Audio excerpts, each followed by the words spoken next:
présidentielle 2019 et réseaux sociaux, résultat de la campagne 2.0.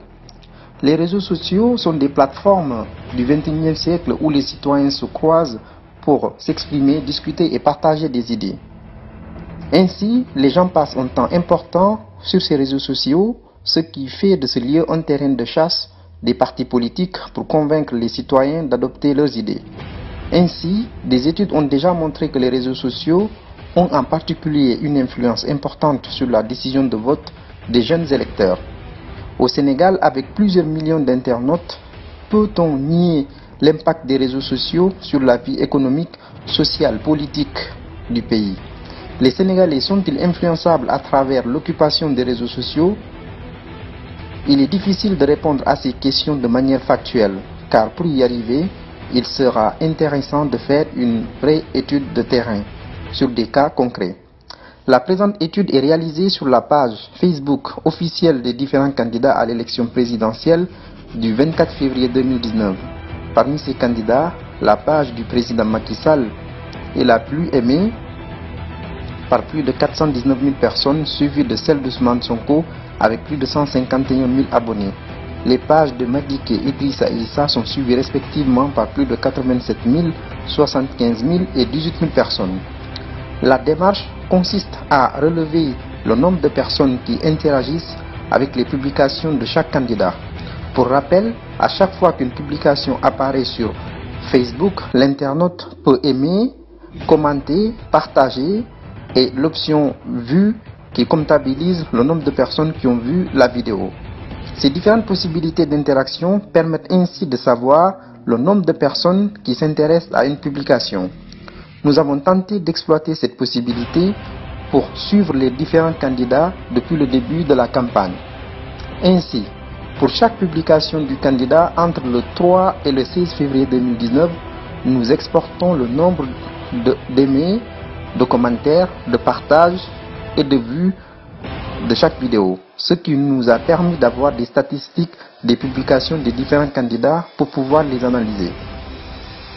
Ces données cumulées exportées ont montré que durant cette période, 3 631 698 Facebookers ont visionné les vidéos des 5 candidats.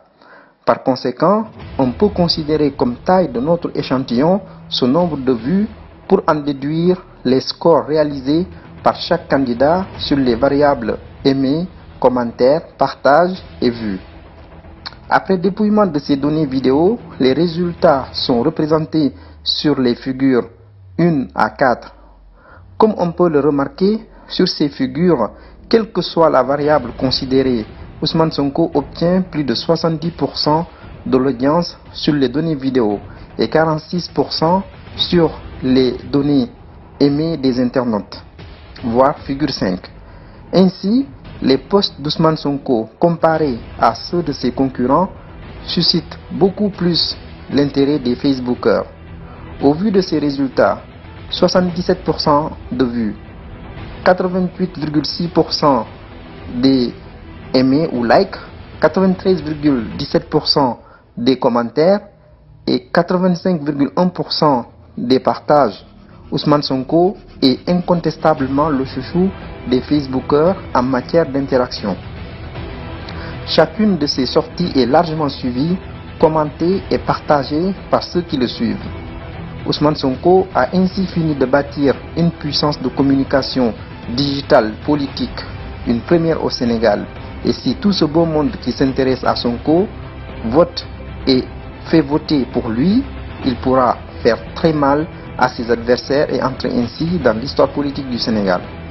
Au cours de cette étude, nous avons fait plusieurs remarques concernant la campagne d'Ousmane Sonko. Il est pratiquement le seul candidat à faire des directs lors de chaque sortie, ce qui lui permet d'interagir directement avec ses militants, quelle que soit l'heure et leur lieu de résidence. On se demandait même si Pastef n'a pas une équipe spéciale dédiée à la gestion de sa campagne sur les réseaux sociaux. L'autre remarque que nous avons fait est que le leader du PUR ne partage pas trop de vidéos. La plupart de ses publications sont des images ou photos, ce qui lui confère une part de l'ordre de 10% sur les statistiques des images en termes d'aimer. Idrissa Seck, quant à lui, fait son comeback car il était quasiment absent sur Facebook en 2018 alors que l'interaction avec les internautes se construit sur le long terme. Madi Kenya fait aussi pas mal de buzz sur Facebook mais en dehors de sa page officielle. Les internautes reprennent plusieurs de ses phrases de choc. Tojna Raja. Enfin, le président Macky Sall, malgré le nombre important de personnes qui se sont abonnées à sa page, ses publications attirent moins de monde comparé à celles du leader de PASTEF.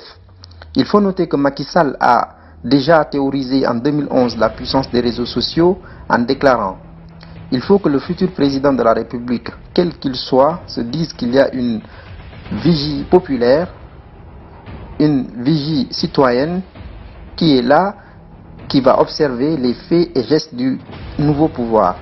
C'est ce que j'appelais la magie du clic à travers les réseaux sociaux qui fera face à la toute-puissance du fric et du flic. Donc, quel que soit le président, il ne peut plus permettre de faire ce qu'il veut. Les majorités aussi ne peuvent plus se permettre de faire ce qu'elles veulent. 7 ans après, on peut conclure en disant que Macky Sall a théorisé la magie du clic et Ousmane Sonko l'a concrétisé.